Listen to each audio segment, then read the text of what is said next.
आणि आता आम्ही तुम्हाला एक असं मशीन दाखवणार आहोत जे भविष्यामध्ये बँकेचा चेहरा मोहरा बदलू शकतं।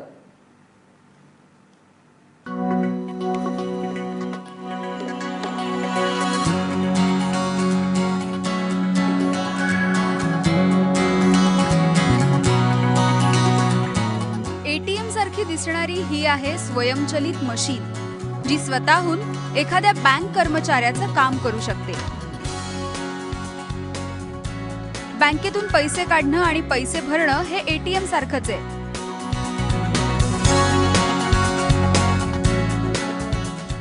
पण डिमांड ड्राफ्ट भरणं, बँकेत नवं खातं उघडणं आणि चेक भरणं अशी सगळी कामं ही डिजिटल मशीन करू शकते। गरज पडल्यास बँकांचे कर्मचारी आपल्याला या कामात मदत करतात। फक्त मशीनवर अंगठा ठेवा, आपल्या बोटाचा ठसा द्या आणि पेनाने डिजिटल सही करा।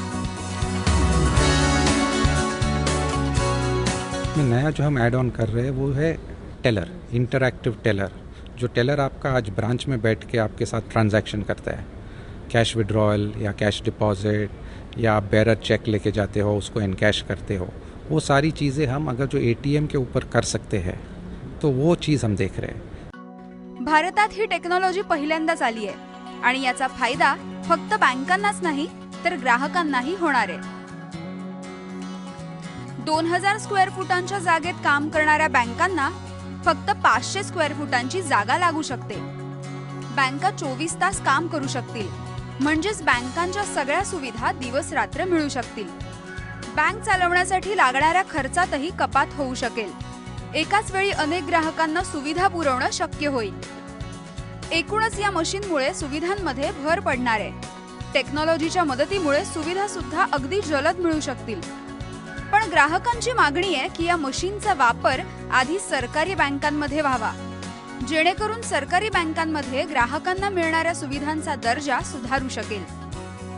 अर्बन एरियाज के पर्सपेक्टिव अगर देखा जाए तो आई थिंक ये थोड़ा सा सक्सेस होगा, क्योंकि लोग वहाँ पे एजुकेटेड हैं। जब आप रूरल एरियाज में जाएंगे, क्योंकि अभी भी टेक्नोलॉजी इवॉल्व हो रही है और लोग अभी भी एटीएम यूज़ करना सीख रहे हैं और इसको थोड़ा सा डेवलप होने में भी टाइम लगेगा। त्यामुळे आता भारतातल्या बँका या टेक्नॉलॉजीचा वापर कधी करणार आहेत हे बघणं औत्सुक्याचं ठरेल। मयूर परीखसह ब्युरो रिपोर्ट, एबीपी माझा, मुंबई।